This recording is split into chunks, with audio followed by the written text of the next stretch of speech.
Қайырлы таң, бауырлар.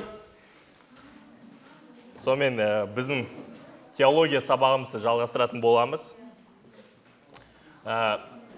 Бұл бізде екінші сабақ.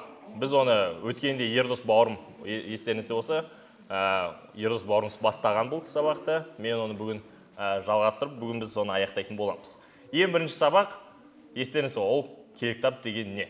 Біз содан бастадық. Потому что біздің бүкіл сеніміміз келіктапқа негізделеді. Егер келіктап болмаса, онда біздің сеніміміз просто адамның әртүрлі ой тойлауларына, әртүрлі ойларына негізделетін еді. Ал әркімде әртүрлі ойлар болатын еді. Сондықтан біздің негіз, берік негіз ол келіктап. Біз келіктаптан бастаған едік. Бүгін біз сол Құдайдың қасиеттері жайында сөйлеуді жалғастырамыз. Қалай ойлайсыздар, не үшін бізге осы керек? Не үшін бізге Құдайды тану қажет? Сіздерге қызық па, Құдай ол қандай?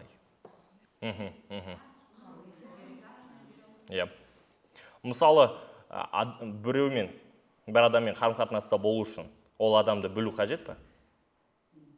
Мысалы, сіз біреумен дос бола аласыз ба, егер оны білмесеңіз? Оны білмесеңіз дос бола аласыз ба? Жоқ. Сіз онымен дос болу үшін, қарым-қатынаста үшін сіз оны тану керексіз. Танымасаңыз, онда сіз өз ойыңыздан бір шығарған адаммен қарым-қатынаста боласыз. Дәл солай Құдаймен. Егер біз Құдай қандай екен білмесек, онда біз өз ойымыздан шығарған бір Құдаймен қарым-қатынаста боламыз. Сондықтан біз Құдай қандай екен туралы біз сөйлесіп жатырмыз. Біз бүгін де сол 12 Құдайдың қасиетін қарайтын боламыз. Әрине бұл барлығы емес. Біздің Құдайымыз сол толықтай кемелді. Ода көптеген қасиеттер бар. Бірақ осы жерде біз сол келіктап басты айтатын қасиеттеріне тоқталып өтетін боламыз. Ең бірінші сол қарайтын қасиет ол Құдай сүйіспеншілік. Келісесіздер ме? Осы Құдайдың қасиеті жайында осындай жақсы тұжырым бар. Құдай мәңгілік бойы өзінің игілігін емес, өзгелердің игілігін көздеп, өзін құрбан етеді. Келісесіздер ме? Шынымен, келіктапқа біз қарасақ, біз Құдайдың сондай жан қиярлық сүйіспеншілігін көретін боламыз. Жан қиярлық сүйіспеншілігі ең айқын, ол айқышта көрінді, иә? Ол жайында бізде осындай аят бар. Бұл сүйіспеншіліктің мәнісі мынада, Құдайды сүйген біз емес. Қайта, ол бізді сүйгендіктен құрбандық арқылы күнәміздің құнын өтеу үшін өзінің рухани ұлын жіберді. Аумин. Ешқайсымыз Құдайды іздемеген шығармыз, иә? Кім айтылады? Мен Құдайды іздедім, маған Құдай керек болды, мен оны таптым, содан кейін мен Құдаймен қарым-қатынас жасай бастадым деп. Кім айтылады? Жоқ, сіз бір күні бір хабар естідіңіз, иә? Сізге біреу куәлік айтты. Кейін Құдай сізді ары қарай өзімен таныстыра бастады. Құдай сізбен сол қарым-қатынас құру бастады. Біз өзіміз білеміз, иә, бір адаммен қарым-қатынас құру үшін кәдімгі сүйіспеншілік керек. Әрине, особенно өзіңіз бірінші болып адаммен қарым-қатынас құру үшін, иә, кәдімгі сүйіспеншілік керек. Потому что сізді сүйген адамды сүю өте оңай, иә? А вот сізді сүймеген, сізге қарсы әрекет жасайтын, сіздің жауыңызды сүюге өте қиын. Бірақ Құдай осылай істеді, иә? Біз Құдайға қарсы көптен күнә жасадық. Оларды қазір еске түсіргіміз де келмейді. Бірақ сол кезде Құдай бізді сүйді және өзін бізге таныстырды. Құдайдың осы қасиетін біз анық көреміз, соны Жохан осы жерде бізге айтып жатыр, иә? То, что Құдайды біз сүйген жоқ, қайта ол біз сүйді. Ол сүйіспеншілігін ол бізге керемет дәлелдеді, бізде ешқандай күмән жоқ шығар Құдайдың сүйіспеншілігіне, иә? Енді Құдай бізді солай сүйсе, Құдайдың осындай қасиетін біз көрсек, біздің тарапымыздан қандай қайтарым болу керек, қалай ойлайсыздар?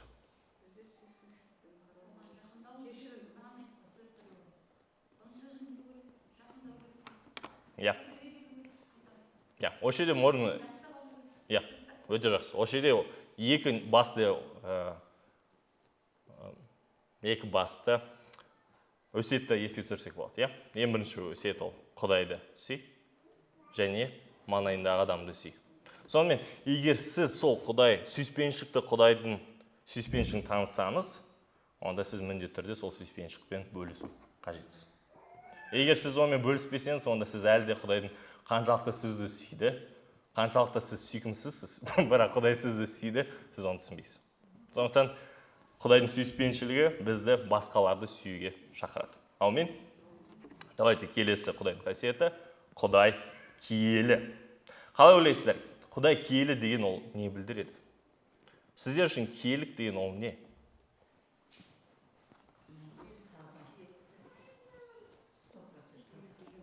Өте жақсы. Осыған қатысты осындай тұжырым бар. Құдайдың киелілігі оның күнәдан мүлдем бөлек екенін және өзінің даңқын іздеуге толық бағышталғанын білдіреді. Құдай барынша күнәдан алыс. Құдай пәк таза. Құдайда ешқандай қара түнек жоқ, ешқандай күнә жоқ. Помните, Жақып бізге осыны шегелеп айтады. Құдай ол күнә жасамайды және ешкімді күнәға еліктірмейді. Құдай ол пәк таза, ол киелі. Және Құдайдың киелігі ол көрсетеді, что киелік деген қасиет, егер біз киелік кітапқа қарасақ, ол ол пәктікті білдіреді және ол бір нәрсеге бағышталуды білдіреді.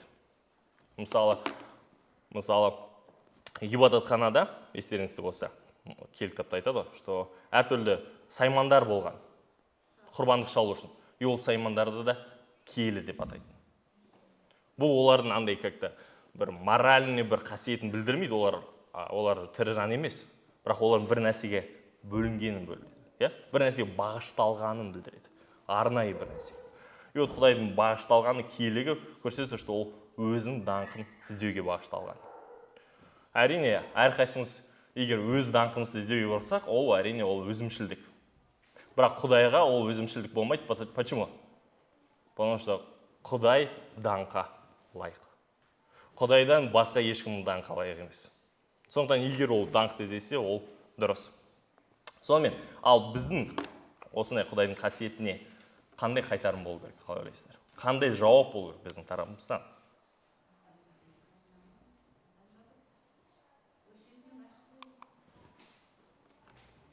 Киелікте бізге не айтады? Құдай айтады, мен киелімін, сондықтан сендер де киелі болыңыздар. Құдайдың киелік жайында, помните, осы керемет аят бар. Это Ишая. Помните, Құдай Ишаяны қызметке шақырғанда, Құдай өзін оны жақынырақ таныстырады. Өзін жақынырақ таныстырады Ишаяға. И Ишая сондай көрініс көреді, что Құдайдың алдында періштелер сол ұшып жатыр, и олар бір нәрсені қайталап жатыр. Олар қайталап жатыр. Киелі жаратқан иесі Аллах, киелі. Жер беті оның даңқына толы. Құдайды киелі деп қайталайды. Сонымен Құдай киелі, и біздің тарапымыздан да Құдай киелікке шақырады. Және бүгін оразалы бауырымыз айтқандай, Құдай бізге қабілетте береді. Киелі өмір сүруге. Сонымен келесі Құдайдың қасиеті, Құдай әділ және әділетті. Ойланып көріңіз. Егер Құдай осы қасиетке ие болмаса, қаншалықты ол табынуға лайық болатын еді? Елестетіп көріңіз, что Құдай ол әділ емес. Ол зұлым болса. Ол әділетті емес, ол барлығын әділетсіздік жасаса. Біз одан кәдімгі қорқатын едік, Егер Құдай зұлым и әділетсіз болса, онда біз ішінен шошып, дірілдеп, сондай күйде болу керек болдық. Потому что ол өте құдіретті, егер ол сондай әділетсіз болса, онда біздің өміріміз өте жаман болады. Например, көптеген бастықтар сондай билікке ие болып, әділетсіз көрсетеді адамдар. Енді ойланып көрсек, Құдай сондай жоғарыдан, сондай бізге қарым-қатынас көрсетсе, қаншалықты ол қиын өмір болатын еді. Бірақ Құдайға шүкір, біздің Құдайымыз әділ және әділетті. Ол жайында бізде осындай тұжырым бар. Шынында да Құдай әрдайым әділ әрекет етеді. Өйткені әділдіктің қайнар көзі оның өзі. Біз Құдайдан білеміз, не ол әділетті, не әділетсіздік. Құдай оны өзі орнатады. Біз, помните, бірінші жаратылыс бойынша мен уағыз айттым. Естеріңізде ме? Бірінші жаратылыс бойынша. И сол кезде біз көрдік, Құдай ол жаратушы, и Құдай жаратушы болғандықтан өзі бәріне баға береді. Ненің жақсы, ол айтады. И вот ол как жаратушы ретінде ол айтады, ненің әділетті, ненің әділетсіз. Сондықтан Құдайдың осы қасиеті, ол кәдімгідей мадаққа лайық қасиеті. Осы жайында Киелі бізге былай айтады. Құдай қорғанымыз жартастай мықты, мүлтіксіз оның іс-әрекеттері, барлық жолдары оның әділетті. Құдай сенімді, жоқ еш жалғандығы, әрдайым ол әділ әрі шынайы. Аумин. Қандай керемет, е? Сіз қалайтын едіңіз бе, чтобы сізге үнемі әділетті қарым-қатынас жасаған қалайсыз ба? Ол біздің Құдайымыз сондай. Ол үнемі бізге осындай қарым-қатынас жасайды. Сонымен әлем төрешіне біз қандай осы оның қасиетіне қандай қайтарым беру керекпіз, қандай жауап айту керекпіз, қалай ойлайсыздар?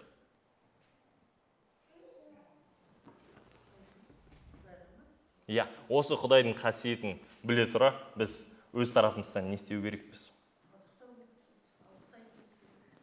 Әрине, және әділетті болуға тырысуымыз керек. Ойланып көріңіз, қараңыз. Біз Құдайды, Құдай сен әділсің, сен әділеттісің, аумин, Құдайға шүкір деп айтамыз, бірақ бауырымызға әділетсіз қарым-қатынас жасасақ, қаншалықты ол екіжүзділік, е? Қаншалықты ол екіжүзділік, сен өзің қалайсың, маған осыны бер, бірақ мен маған ондай бермеймін. Ондай әрине Құдайға жиіркенішті нәрсе. Нақыл сөздерде осындай сөз бар. Әділдік пен туралықты сақтау жаратқан иеге құрбандық шалғаннан да ұнамды. Егер біз өз тарапымыздан қауымға барайық, Киелі кітап оқиық, сыйынайық, бірақ қарым-қатынаста адамдармен әділ болмасақ, онда Құдайға ол жиіркенішті. Не пайда сен осындай діншілдігінде, егер ол сенің қарым-қатынасына ешқандай әсер етпесе? Сондықтан, егер біз Құдайды осы қасиет үшін мадақтасақ, онда бауырлар, біз де осы қасиетке ұмтылу керекпіз. Құдайдың келесі қасиеті, Құдай қызғанышты Құдай. Қалай ойлайсыздар, осы қызғанышты сезім ол дұрыс па, әлде бұрыс па? Құдайдың тарапынан түсіндіріп тұр, Құдайдың тарапынан жалған қанбет қатынбау үшін айтады. Ал адамның жүрегінде қызғаныш бар ма? Ол жүректе қызғаныш күнәнің тарапынан. Ал Құдайдың қызғаныштығы Құдайлық болмыс тарапынан. Иә. Осы жерде просто андай біздің сөз бойынша қателік бар. Например, қазақ тілінде получается андай біреудің затына қызғану және мысалы өз жұбайыңды қызғану, ол бір сөз, иә? Ол бір сөз. Например, біреудің затына қызғанышты қарым-қатынас жасау, ол дұрыс емес, иә? А вот жұбайыңды қызғансаң, ол ұнамды ма или ұнамсыз ба?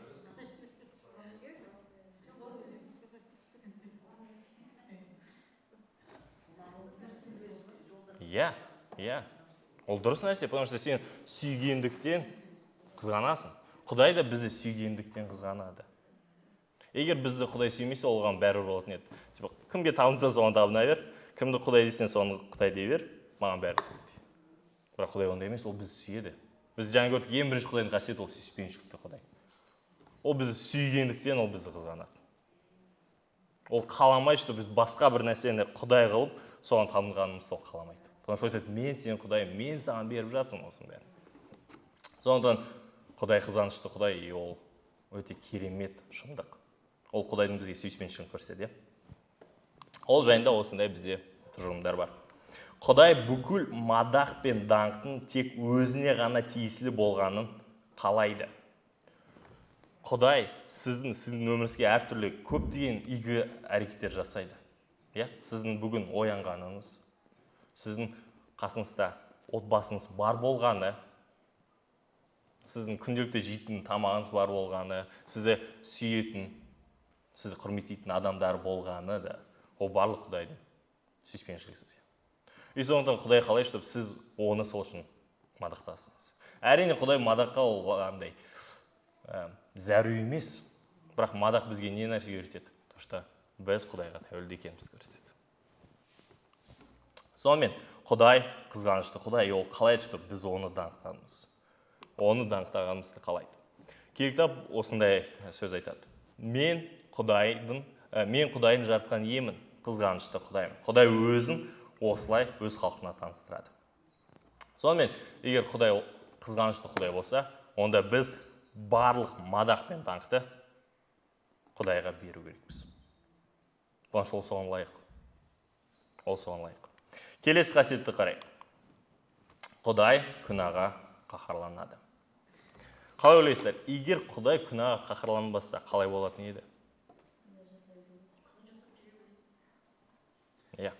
Әлемде әділетсіздік толы болатын еді. Егер Құдайға бұл бәрібір болса, ол немқұрайлы қараса, онда бізде мүлдем басқа Құдай болатын еді. Бірақ келесі кітапта біз басқаша көреміз, Келесі кітапта біз көреміз, что Құдай күнәға қаһарланады. Тіпті Құдайдың күнәға қаһарлануы біз Топан суда көреміз. Топан су оқиғасында.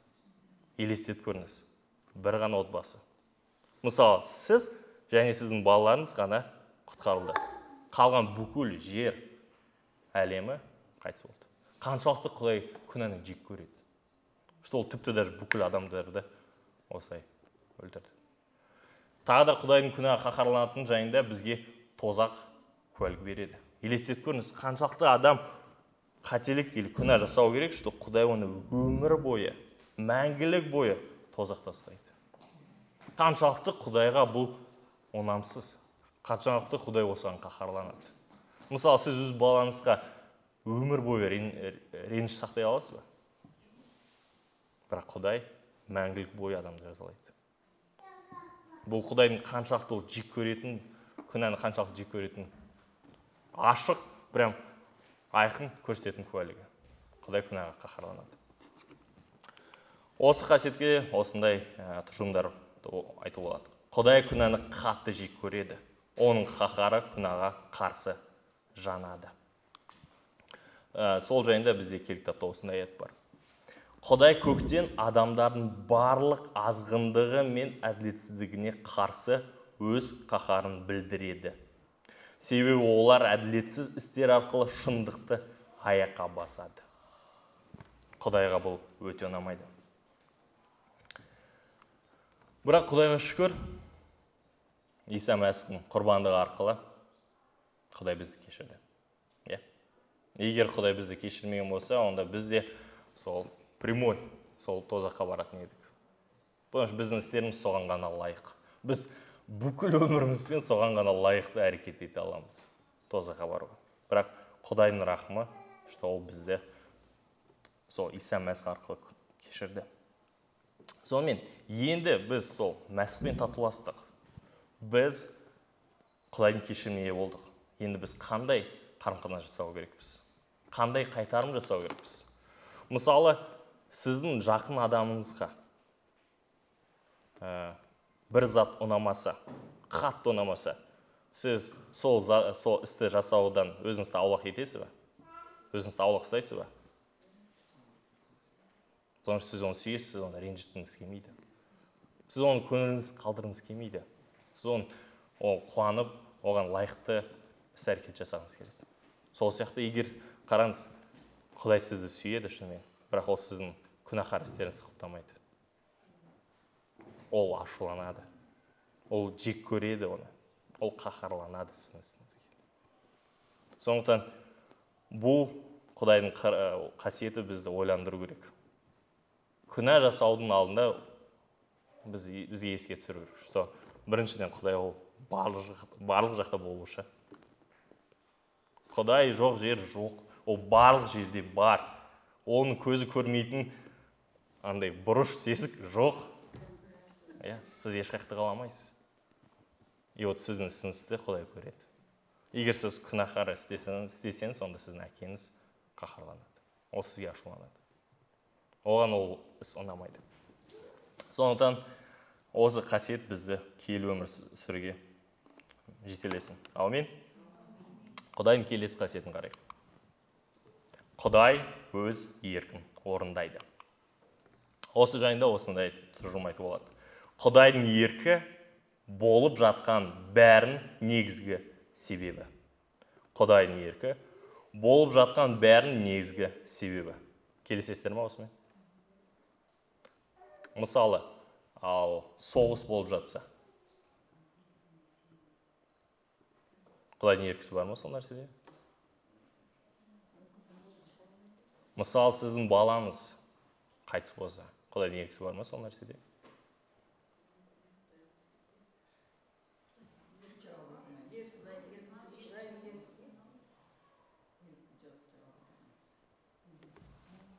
Кітапқа қарасақ, кітап былай айтады. Бәрін өз еркін қалауына сай жүзеге асырады.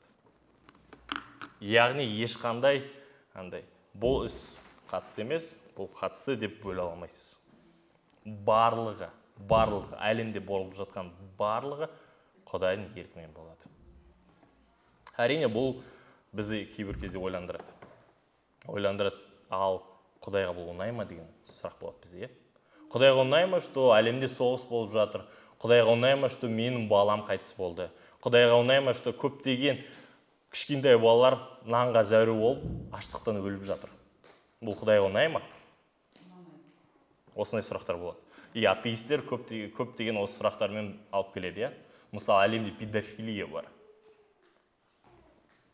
Егер сіз айтсаңыз, что бәрі Құдайдың еркімен болады, значит, педофилия да Құдайдың еркімен бар дегенде сұрақ қояды.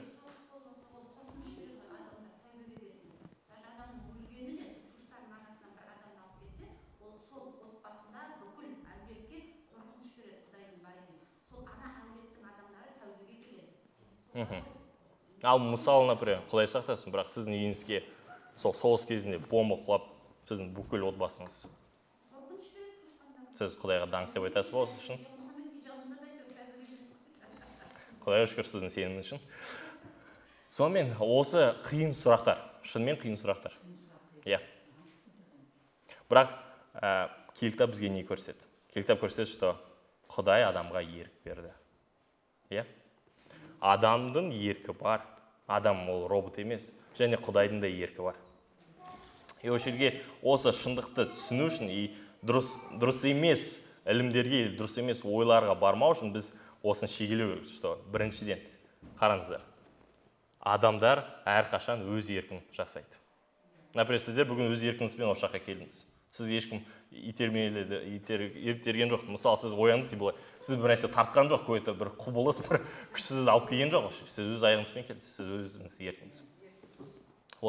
Мысалы, давайте осындай жағдай алайық. Мысалы, біреу адамды өлтіреді, Мысалы, қылмыскер и бір жертва.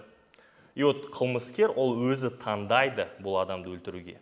Өзі жоспар құрады, ішіндегі құмарлығын, ішіндегі күнәһарлығын солай әрекетке жасайды. Бірақ барлығының үстінде Құдай бар. Егер Құдай қаламаса, анау кісі өлмейді. Аумин? Қанша бұл қылмыскер жоспар құрса да, тырысса да, бірақ Құдай қаламаса, ол болмайды, ол мүлдем жүзеге аспайды. Бірақ егер Құдай жол берсе, онда ол болады. Құдайдың қасиетін осылай біз қарау керекпіз. То, что Құдай ол барлығының үстінде. Әрине, кейде бізге қиын, мысалы, біз келеміз бір әйелге, оның баласы, мысалы, өзіне қол жұмсады. Ол кісіге бірден айтуға, то, что бұл Құдайдың еркі деп айтуға, әрине, ол дұрыс емес болуы мүмкін. Потому что ол кісі қазір олай қабылдау дайын емес. Бірақ біз түсінеміз, что егер Құдай жол бермесе, олай болмайтын еді. Бірақ Құдай жол берді, әрине біз Құдайдың еркін білмейміз, толықтай. Қандай жоспары, ол не нәрсеге үйреткісі келеді, ол бәрі бізге ашық емес. Бірақ біз білеміз, что Құдайдың еркінсіз түкте болмайды. И бұл ақиқат бізді жігерлендіру керек. Неге жігерлендіру керек? То, что сізге қарсы ешкім әрекет жасай алмайды, егер Құдай жол бермесе. Ойланып көріңіз, әлемде соншалықты көп зұлымдық. И сол зұлым адамдар қанша сізге жоспар құрса да, егер Құдай жол бермесе, олар дым істей алмайды, түк те істей алмайды. Олардың қолдарынан түк те келмейді.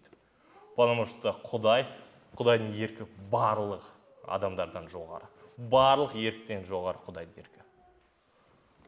Сіздер бұл жігерлендірмей ме?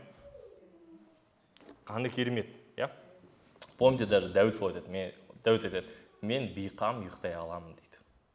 Забур жырында. И қай кезде ол осын жазады? Ол солын жазады, когда оның оны өлтіруге көптеген сарбаздармен жолға шыққанда. Сол кезде Дәуіт солай айта алады. Мен бейқам ұйықтай аламын. Потому что ол біледі, что менің өмірім ол Құдайдың қолында. Құдайдың ерінсіздікте болмайды. Егер Құдай қаламаса, олай болмайды. Сондықтан Құдай өз еркін орындайды деген шындық, ол бізді жігерлендіру керек. Жаңа біз айттық, Құдай ол сүйіспеншілікті Құдай, әділетті Құдай, әділ Құдай. Енді сондай Құдайдың қолында барлығы. Керемет қой. Аумин. И осы қасиет бізді бір нәрсеге шақырады, әрине. Біз не нәрсе істеу керекпіз? Біз кішіпейілдікпен Құдайға және оның өміріміздегі барлық оқиғаларды толық билейтін билігіне сенім артуымыз керек. Кішіпейілдікпен сенім артуымыз керек. Осы жерде Аюпты еске түсірейік. Аюптың балалары қайтыс болды. Сол жақта көте бір апат болды, Аюптың бүкіл байлығын біреулер тонап алып кетті. Сол кезде Аюп кімді кінәлады? Или біреуді кінәлады ма ол вообще? Ол не айтты? Ол айтты, Құдай берді, және Құдай алды. Ол Аюп ол кезде шайтандан да қарғаған жоқ. Сол бір ұрлықшыларды қарғаған жоқ. Ол түсінеді, что бәрі Құдайдың қолында. Егер Құдай жол берсе, Құдай алып кете алады. Егер Құдай жол бермесе, бұл кісілер қанша оған қастандық жасауға тырысса да, ол жүзеге аспайтын еді. Бірақ ол жүзеге асты, значит, Құдай өзі алды. Сол кезде Аюп просто кішіпейілдікпен Құдайдан қабылдады бұл жағдайды. И бұл ең дұрыс реакция. Потому что біз өмірімізде көптеген жағдайлардың жауабын білмейміз. Бірақ ең дұрыс реакция это просто айту, Құдай сен бердің, Құдай сен алдың, саған даңқ болсын. Мен барлығын білмеймін, қалай болып жатыр, не үшін сен осыны істеп жатсың, не нәрсеге сен мені үйретіп жатсың, мен білмеймін. Маған өте ауыр, бірақ мен білемін, что барлығы сенің қолыңда. Сенің еркінсіздікте болмайды, өзің күш қуат бере көр деп. Осы ең дұрыс реакция, біз сондай реакцияны кей кітапта көреміз. Давайте келесі Құдайдың қасиетіне қарайық. Құдай еркін. Осы жайында бізде осындай аят бар. Құдайымыз көкте, ол не қаласа, соның бәрін орындайды. Бұл Құдайдың қасиеті бізге не білдіреді? Что Құдай ол тәуелсіз. Құдай ол тәуелсіз. Оның жоспары ешкімге байланысты емес. Мысалы, біздің жоспарымызды көптеген адамдар бұзу мүмкін. Сіздер мысалы жоспарлайсыз күшті бір керемет демалыс өткізуге, бірақ сол кезде может сіздің балаңыз ауырып қалды деген. Или может сізге қонақтар келіп қалды, все. Или сізге может үкіметтен біреу звондады, айтты, саған срочно бүгін акиматқа келу керек дегендей. Все, сіздің жоспарыңыз құрталған. Бірақ Құдайдың жоспарын ешкім бұза алмайды. Потому что Құдай ол тәуелсіз. Сондықтан кітап бізге уже алдын ала білдірді, осы әлем немен аяқталатынын. Аян кітап бізге сол туралы анық айтады. И Құдайдың осы жоспарын ешкім өзгерте алмайды. Потому что Құдай ол тәуелсіз. Ол өз жоспарын, оның жоспарын міндетті түрде жүзеге асады. И ол керемет хабар. Егер біздің Құдайымыз, ойланып көріңізші, мысалы сіз айтасыз, Құдайым, мені, мысалы, Құдайым, маған машина алуға көмектесе көрші деп сіз сыйынасыз. И мысалы Құдай сізге айтса, бала, мен оны істей алмаймын. Ол мен қолымда емес. Ол деген анау кісінің қолында. Сен бар болған жалбарың десе, қандай ол Құдай болатын еді? Ол көте бір әлсіз, тәуелді адамдарға бір Құдай айтын.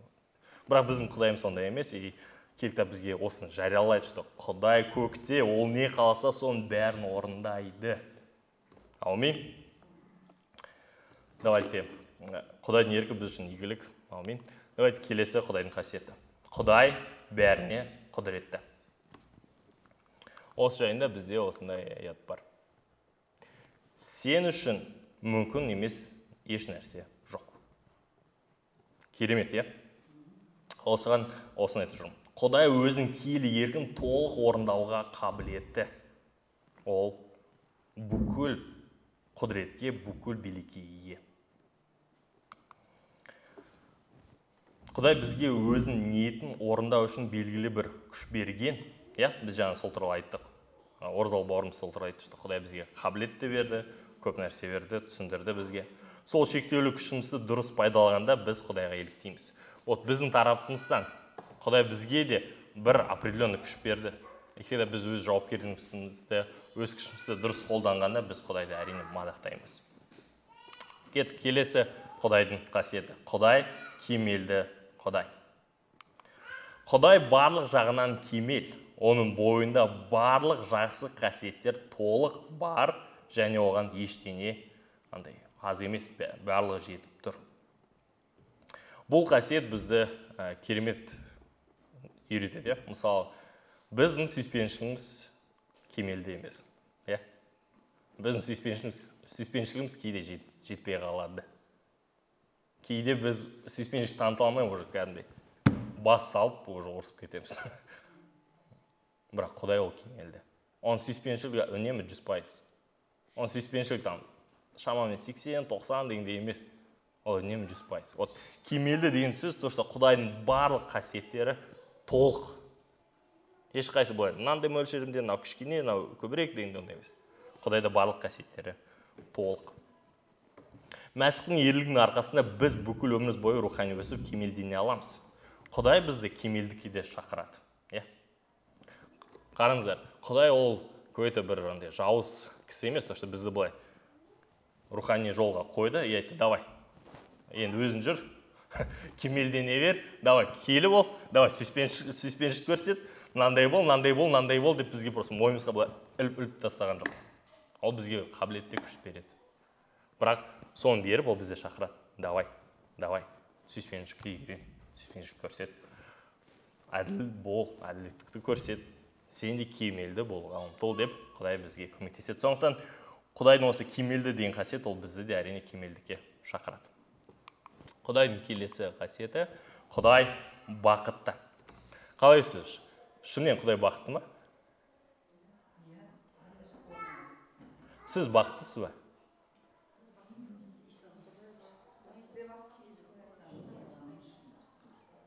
Қараңыз, бізге бақытты болу үшін бір нәрсе керек. Құдайға бақытты болу үшін не керек?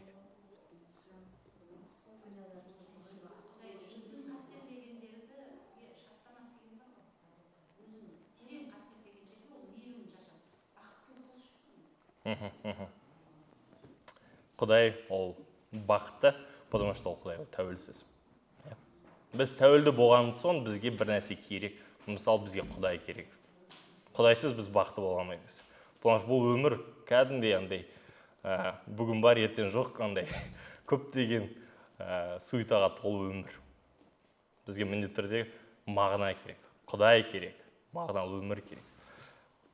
Құдай ол тәуелсіз, сондықтан оған еш нәрсе керек емес, ол шынымен бақытты. Келді бізге көрсетеді, Құдай ол бақытты, Құдай барлығына риза. Помните, Құдай қалай әлемді жаратты? Оған ол нәрсе ұнады. Ол өз-өзіне қуанды, шаттанды. Құдайдың бақыттылығы оның өзіне және өзінің жаратқанына бәріне толық қанағаттанатынын білдіреді. Құдай барлығына риза. Біз өз тарапымыздан қалай әрекет етуіміз? Біз де Құдайға ұнайтын нәрселерден, басқа адамдардың еңбегінен, өміріміздегі игіліктерден, немесе жаратылыстың сұлулығынан қуаныш тапқанда, оның берген баталарын риза екенімізді көрсетеміз. Когда Құдай бізге берген нәрселерге біз қуансақ, соларды бағаласақ, онда біз солай Құдайдың бақытты деген қасиетін тоже көрсете аламыз. Именно дұрыс нәрсеге ие болғанда. Әрине, біздің бақыттың қайнар көзі ол әрине ол Құдай. Сонымен давайте келесі, осындай аят бар бізде. Бақытты Құдайдың даңқты ізгі хабарына сай. Қандай Құдай? Бақытты Құдай. Келесі Құдайдың қасиеті, Құдайдың сұлулығы кемел. Осы қасиет өте қызық. Потому что біз Құдайды сұлу ретінде елестетуге бізге қиын. Потому что біз сұлулықты немен көбінесе сипаттаймыз? Біз именно физически бір нәрсені, физикалық нәрсені біз сұлу ретінде сипаттаймыз. Мысалы, сұлу адам, сұлу табиғат дегендей, сұлу ағаш, сұлу ғимарат или сұлу бір жиһаз дегендей. Біз физикалық нәрсені. Бірақ осы қыр жайында сіз именно рухани жағына тұра ойланып көріңіз.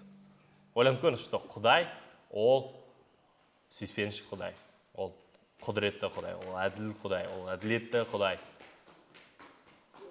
Осындай қасиеттерге бар Құдай сұлу емес пе? Қалай ойлайсыздар? Например, біз иногда тоже шынымен біз адамның ішкі сұлулығына тамсанамыз, айтамыз, осы адам кәдімгідей андай сыпайы, тәнті болсын, қандай сыпайы адам, қандай құрметпен сөйлейді, қалай ол ойын жеткізеді, қалай ол қарым-қатынасты жақсы жасайды, қалай ол ұқыпты, ол как бы ішкі қасиеттер ғой. И вот Құдайдың ішкі қасиеттері әрине олар өте сұлу. Елестетіп көріңіз, что сондай Құдай сияқты бір адам болса, кемелді бүкіл қасиеттерге, сіз сол адаммен дос болғыңыз келе ме? Ол адам үнемі сізге андай әділетті қарым-қатынас жасайды, сүйіспеншілікті қасиетті қарым-қатынас жасайды. Сондай адам ол Иса Мәсіх, Иса Мәсіх ол әрине ол Құдай және адам. И вот Исаның осындай қасиеттері кәдімгі сұлу. Например, біз даже ізгі хабарды оқығанда сіз тамсанбайсыз ба Иса Мәсіхке? Қалай ол даналы жауап береді? Қалай адамдарға осындай жанашырлық көрсетеді? Помните, Исаның қасына бір алапес ауру адам келеді, и келтіп бұл айтады, Иса оны ұстады дейді. Елестетіп көріңіз, алапес адамға ешкім жақындамайды, оны кәдімгідей километр алыс тұрады одан, кет деп. А тут Иса оған келді, оны ұстады. Елестетіп көріңіз, сол адам сезімін, қалай ол кәдімгідей сезді, что шынымен бұл кәдімгідей адам кершілігі мол дейді. Сондықтан Құдай ол сұлу, потому что оның қасиеттері осындай керемет. Өйткені шынайы сұлулықтың қайнар көзі Құдайдың өзі, Құдайдың сұлулығын көрсететін адам шын мәнінде сұлу. Осымен келесіздер ме? Получается, қараңыздар. Құдайдың сұлулығын көрсететін адам шын мәнінде сұлу. Мысалы, біз білеміз, что, например, мысалы адам келбеті бойынша сұлу болу мүмкін, бірақ әрекеттер, істер өте жекінішті. Сіз айтасыз, мен бұл адаммен сөйлесім келмейді дегендей. Ол іште өте жаман адам, өте андай. Ал егер қараңыздар, егер адам шынымен Құдайдың қасиеттеріне сондай ұқсауға, еліктеуге тырысса, қаншалықты ол сұлу, Петр де осыны айтады, естеріңізде, помните, айтады, сыртқы нәрселермен әсемдік жасамайық, керісінше іштегі қасиеттерге, сол Құдайға ұқсас қасиеттерге солармен сұлу болайық. Сонымен егер біз Құдайға сұлу жағына еліктегіміз келсе, Құдайдың қасиеттерін көрсетейік. Келесі біздің Құдайдың қасиеті ол Құдай біртұтас. Құдай біртұтас деген қасиет ол осыны білдіреді. Құдай барлық қасиеттеріне, тіпті бұл жерде айтылмағандарында да бір уақытта толық әрі кемел түрде ие. Ол үнемі 100% сүйіспеншілік, үнемі 100% әділетті Құдай. Ол кейбір кезде былай, кейбір кезде былай деген емес. Көбінесе осындай қателік бар. Кейбір адамдар былай айтады, что көне өсетін Құдай ол какой-то ашуланшақ, ол андай кәдімгідей өз заңына негізделген, ол өте сондай сүйіспеншілікке аз Құдай. Ал жаңа өсетін Құдай маған ұнайды. Жаңа өсетін Құдай сондай сүйіспеншілікке толы деген. Осындай адамдар олар Құдайды андай таныстырады. Кейбір кезде Құдай былай, кейбір кезде Құдай былай дейді. Ол өтірік. Құдай үнемі сүйіспеншілікті Құдай болып қала берді. Ол үнемі әділетті Құдай болып қала берді. Көне өсетте біз Құдайдың сүйіспеншілігін айқын көре аламыз. Мысалы, Аюб айтады, Жүніс кітабы. Естеріңізде болса, помните, Құдай Жүністі жібереді Ниневе халқына, Жүніс оларды жек көреді. Потом Құдай Жүніске ағаш береді, помните? 4-ші тарауда ағаш береді. Жүніс соқта жатады, и бір күні Құдай сол ағашты алып тастайды. И сол Жүніс ашуланады, неге дегендей. И Құдай айтады, сен бұл ағашты аяп жатсың дейді. Қалай мен бұл халықты аямаймын дейді. Бұл халықта оң мен солды ажыратамайтын көптеген адамдар бар. Қалай мен оларды аямаймын дейді. Құдайдың осындай сүйіспеншілігі көне өсиетте де көрініп тұр. Ал Құдайдың әділеттігі жайында жаңа өсиетте айтады. Естеріңізде болса, Иса соңғы уақытта қалай келеді? Ол қылышпен келеді. Әділетті келтіпті. Жаңа өсиетте де көне өсиетте де бірдей. Құдай ол біртұтас, сондықтан оның қасиеттері үнемі бірдей. Бұл бізді не нәрсеге шақырады? біз де бір тұтас болайық, иә? Қауымда бір жағымыздан, бір кейде, жұмыста басқа бір адам болу ол дұрыс емес, иә? Егер кейбір адамдар бізді таңғалып кетсе, сен қауымда мүлдем басқаша екен болдың ғой, неге сен осындай десе, онда сіз бір тұтас емессіз. Сіз уже 2 немесе 3 көптеген осындай қырғыларға иесіз. Сондықтан бір тұтас это означает, что сіз барлық жерде сол өз қасиеттеріңізді бірдей көрсетесіз. Сіз қауымда қандай сыпайы болсаңыз, онда жұмыста да, қоғамда да сондай сыпайы болу керексіз. Немесе ол барлығы как-тандай өтіріктеңдей. Сондықтан Құдай біртұтас, бізді де біртұтас болуға шақырады. Сонымен біз осы Құдайдың қасиеттерін қарап шықтық. И осымен біздің Құдай ол қандай деген сабақ аяқталады. Соңында осындай ойды айтқым келеді. Бізге міндетті түрде Құдайды тану қажет. Потому что Құдай біз үшін стандарт. Біз можем бір адамға еліктеуге, бірақ ертең сол адамның қателігін немесе бір дұрыс емес қырын байқағанда біздің көңіліміз түседі. Вот егер сіз Құдайға қарайтын болсаңыз, сіздің ешқашан көңіліңіз түспейді. Потому что Құдай ол кемелді, ол өте керемет. Сондықтан үнемі Құдайға қарап, Құдайға еліктейік. Құдай еліктеуге лайық. Аумин.